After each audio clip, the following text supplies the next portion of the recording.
Matius pasal yang ke-14, ayat yang ke-22 sampai 33. Saya beri judul, Tenanglah, Aku Ini, Jangan Takut.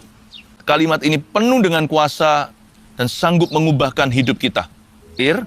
Sesudah itu Yesus segera memerintahkan murid-muridnya naik ke perahu dan mendahuluinya ke seberang. Sementara itu ia menyuruh orang banyak pulang. Dan setelah orang banyak itu disuruhnya pulang, Yesus naik ke atas bukit untuk berdoa seorang diri. Ketika hari sudah malam, ia sendirian di situ. Kalau Tuhan yang memerintahkan muridnya pergi ke seberang naik perahu lagi, tenang saja. Asal kita jalan di poros kehendak Allah, Tuhan yang tanggung jawab atas hidup kita. Sekalipun ada badai taufan menanti, Tuhan sudah ada di depan. Dan saya yakin di setiap persoalan hidup kita ada jalan keluarnya. Asal sekali lagi kita itu jalan sesuai perintah. Kita itu hidup dalam poros atau di sentral kehendak Allah. Dan Tuhan suruh murid-muridnya ke perahu, naik perahu mendahulunya. Lalu Tuhan berdoa sendirian di sana. Hari ini juga satu ministry Yesus yang tersisa. Setelah Yesus telah menyelesaikan semua misinya di bumi, mati dan bangkit untuk kita, ada satu lagi yang sampai hari ini Tuhan lakukan hingga Tuhan datang. Yaitu apa? Yesus senantiasa berdoa sebagai imam besar agung kita di sorga. Langsung di hadirat Bapa ada dewan perwakilan kita. Tiada lain adalah Yesus Tuhan Anak Allah, dan juga dalam daging manusia tangannya tetap berlubang paku untuk mengingatkan bahwa Tuhan itulah perantara. Bayangin, seseorang di hadirat Bapa sangat mengerti kita. Dia pernah lapar, pernah dianiaya, pernah dikecewakan, dikhianati. Dan sekarang kalau Yesus berada di hadirat Bapa untuk you and me, kita khawatir apa atas kehidupan ini? Kita punya pembela. Pembela itu sudah langsung di hadirat Bapa. Yesus namanya. Nah, Yesus naik ke atas bukit untuk berdoa seorang diri. Tentunya dia berdoa untuk murid-muridnya. Hari ini Yesus bukan naik ke atas bukit. Yesus sudah naik ke sorga. Dan dia senantiasa berdoa untuk murid-muridnya. Good news, kabar baik. You are being prayed for. Jikalau nggak ada satu orang pun di dunia ini mendoakanmu atau peduli, Yesus masih peduli atas hidupmu. It's not game over. Tidak pernah game over untuk Anda. Nggak ada game over plan. Dalam Kristus selalu yang namanya rencana start over, bukan game over. Kalau Anda sudah jatuh, Anda sudah bangkrut, kalau hari ini sudah terpuruk kondisinya, percayalah dalam Tuhan selalu ada permulaan. Selalu ada start over, permulaan yang baru. Katakan amin dulu. Ayat 24. Perahu murid-muridnya sudah beberapa mil jauhnya dari pantai dan diombang-ambingkan gelombang karena angin sakal. Sekalipun kita melakukan kehendak Tuhan, kita pun akan menghadapi angin sakal. Jangan pernah kecewa, loh aku ini melayani Tuhan kok menderita. Kenapa aku banyak pelayanan, tapi juga banyak pencobaan? Perahu murid-muridnya sudah beberapa mil jauhnya. Ada orang yang usianya baru belasan. Ada yang sudah 20-30-an. Ada yang setengah baya 40-50. Ada yang udah tua, di atas umur 70. Berapapun mil hidup kita, angin sakal selalu ada. Tapi jangan takut, sekali ikut Yesus, Yesus tuh seumur hidup menyertai kita. Namanya Immanuel. Tuhan tuh nggak pernah berkata, sampai kilometer berapa ya lalu dada. Yesus tuh nggak begitu. Yesus tuh setia. Namanya adalah setia. Kesetiaannya melebihi langit.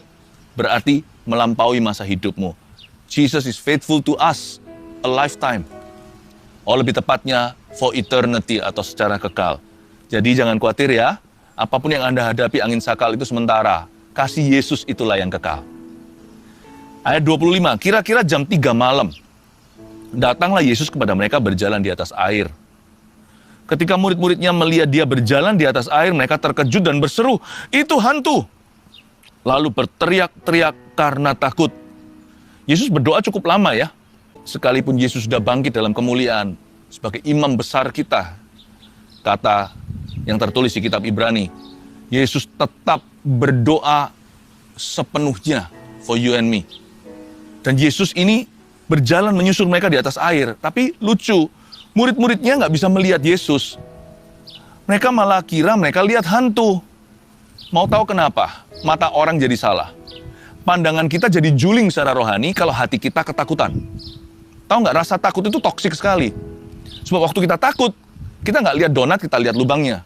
Waktu kita takut, kita bukan melihat kesempatan, kita melihat kerugian. Orang yang takut itu sudah kesurupan matanya. Atau kerasukan. Bukan kerasukan setan, nggak tentu ya. Tapi kalau kita takut, mata kita udah nggak bisa lihat yang Tuhan lihat. Tetapi segera Yesus berkata kepada mereka, tenanglah, aku ini, jangan takut. Nah, nomor 1 dulu ya, poin pertama, tulislah. Agar bisa berpikir jernih. Tenangkan hati dulu dalam hadiratnya. Banyak orang yang sudah terima Yesus, mereka nggak bisa melihat berkat Tuhan karena mereka salah paham sama janji Tuhan. Nah, mereka salah paham sama firman. Pokoknya lah, agar kita bisa berpikir jernih, supaya kita bisa melihat yang Tuhan lihat dari perspektif ilahi, supaya kita bisa lihat kesempatan, bukan lihat kerugian, bisa lihat kemajuan, bukan kemunduran. Hati perlu tenang dulu. Tenangkan hati dulu dalam hadiratnya. Hati itu tenang bukan karena kita mendengar musik klasik. Ya, piano klasikal itu bisa menenangkan, tapi itu ketenangan yang hanya sampai jiwa. Roh kita itu hanya tenang kalau masuk hadirat Allah. Makanya itu, saya nggak keburu-buru, nggak tergesa-gesa. Kalau hati saya lagi gundah gulana atau gelisah, lagi panik atau galau, saya nggak cepat-cepat membuat keputusan. Jangan pernah buat keputusan ketika hati Anda bimbang. Jangan buat keputusan ketika semuanya emosional. Ketika hati Anda gelisah itu jangan memutuskan apa-apa. Keputusan yang terbaik itu diambil dari otak pikiran yang tenang. Dan hati kita bisa tenang hanya kalau ketemu sama hadirat Tuhan. Tuhan itu bertahta di atas pujian umatnya. Mau cari hadirat Tuhan itu gampang. Memuji Tuhan, Tuhan bertahta di atasnya. Mau ketemu Tuhan, menyembah, Tuhan itu ada dalam penyembahan yang benar. Lalu Petrus berseru dan menjawab dia di ayat 28. Tuhan, apabila engkau itu, suruhlah aku datang kepadamu berjalan di atas air. Kan di ayat sebelumnya Tuhan sudah berkata, aku ini, kalian tenang aja, jangan takut. Ini guru. Harusnya mereka tahu. Waktu itu mata mereka langsung tercelikan. Mereka lihat, iya ya, itu Yesus Tuhan. Petrus ini bijaksana. Di masa-masa kepanikan tersebut, badai taufan kan masih ada, kan belum tenang ini. Tuhan masih menenangkan hati mereka. Tuhan belum menenangkan badai taufan. Jadi, seringkali prioritas Tuhan jelas sekali. Tuhan tidak menenangkan kondisi keadaan yang Anda hadapi. Anda dan saya masih berada dalam problema. Tapi yang Tuhan tenangkan dulu bukan masalah kita. Mungkin belum terjadi mujizat di depan mata. Mungkin belum ada solusinya. Belum terjadi breakthrough atau terobosan apa-apa. Tapi kalau Tuhan mulai tenangkan hatimu, percayalah sebentar lagi keadaanmu akan menyusul juga. Jadi kalau Tuhan tenangkan hati seseorang, nurut saja, jangan bantah. Waktu Petrus sudah melihat Yesus, murid-murid semua tahu, oh iya ini guru. Petrus mengucapkan sesuatu yang sangat wise sekali. Sekalipun dalam kepanikan badai taufan, dia perlu konfirmasi. Gak ada salahnya minta konfirmasi. Karena iman kita bukan berdasar penglihatan. Iman kita berdasarkan pendengaran. Lalu Petrus berseru begini dan menjawab Yesus. Tuhan, apabila engkau itu. Ini Petrus bukan ragu ya. Petrus perlu make sure untuk memastikan saja. Tuhan, apabila engkau itu, suruhlah aku.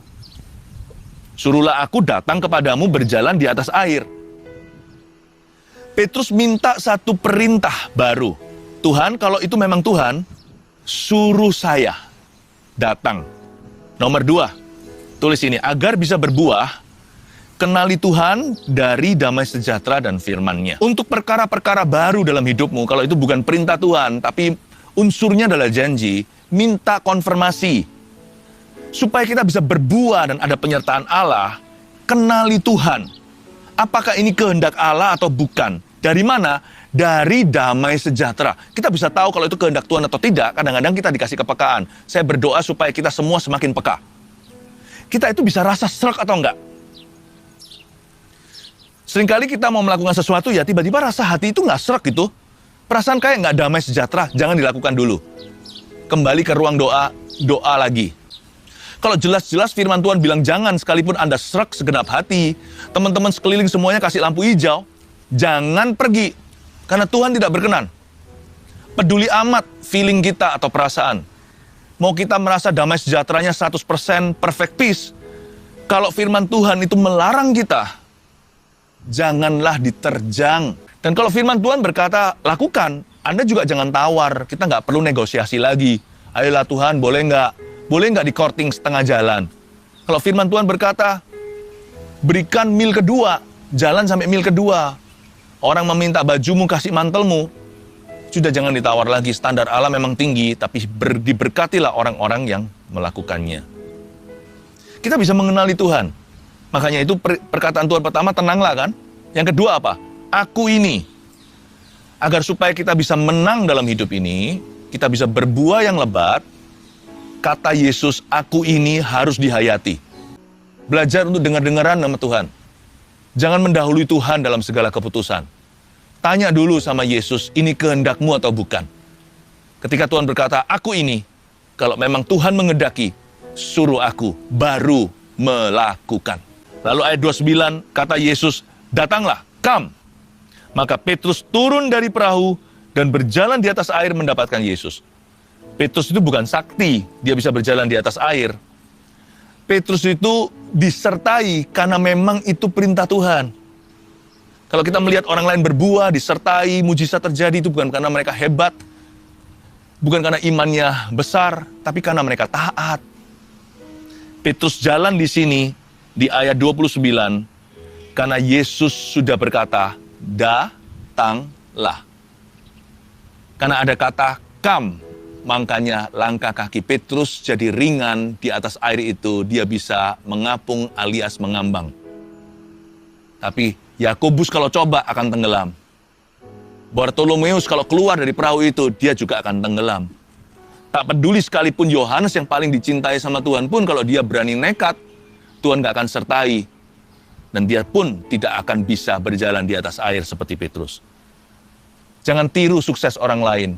Setiap orang punya amanat yang berbeda, sekalipun amanat agung kita sama. Setiap orang perlu mencari kehendak Tuhan secara pribadi untuk hidupnya. Ayat 30, tapi ketika dirasakannya tiupan angin, takutlah ia dan mulai tenggelam. Lalu berteriak, Tuhan, tolonglah aku. Segera Yesus mengulurkan tangannya memegang dia dan berkata, hai orang yang kurang percaya, mengapa engkau bimbang? Lalu mereka naik ke perahu dan angin pun redalah. Dan orang-orang yang ada di perahu menyembah dia, katanya, sesungguhnya engkau anak Allah. Yang terakhir, dari kata Yesus jangan takut, kita melihat langsung kebalikannya. Petrus merasakan tiupan angin, dia takut dan mulai tenggelam sambil berteriak, Lord, help me.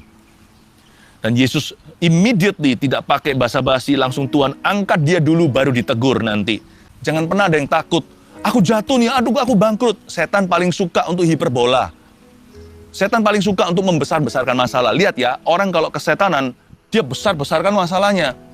Orang kalau ketuhanan, dia kecilkan masalahnya, dia besarkan Tuhannya. Waktu Kristus bersama denganmu, kita nggak bisa jatuh terlalu cepat atau terlalu gampang. Makanya kalau sampai ada anak Tuhan yang jatuh dalam dosa, itu pasti sudah keterlaluan dari anak Tuhannya, bukan dari Tuhannya. Saya nggak ngomong begini berarti kita kebal dosa loh ya. Biasanya orang yang merasa dirinya kebal, besok jatuh. Tapi saya ngomong begini supaya kita jangan takut. Don't worry. You don't fall easily. Kita nggak segampang itu tenggelam. Ada Tuhan. Kalaupun kita ngalami masalah yang diizinkan, itu untuk kebaikan kita. Dari sini kita tahu bahwa agar bisa berjalan dalam kemustahilan, poin ketiga, pegang perintah dan janji Tuhan. Bertobat dari pikiran yang negatif. Anda bisa menguasai pikiran itu kok, karena Tuhan memberimu Roh Kudus. Anda bisa berkata, tenanglah hai jiwaku, pujilah Tuhan, tenang teduh, semua indah pada waktunya. Tuhan nggak nuntut kita sempurna agar kita berjalan di atas air. Bahkan ketika Petrus sudah kehilangan iman, semua seperti terlepas, seperti burung lepas dari sangkarnya. Petrus tenggelam pun, satu, tenggelamnya pelan. Dua, ditangkap Tuhan. Meskipun ditegur akhirnya. Nggak dibiarkan, Tuhan ajari dia. Hai kamu kurang percaya, harusnya percaya itu begini loh ya. Baik ya Tuhan Yesus ya. Ikut Tuhan itu harusnya bisa enjoy hati kita.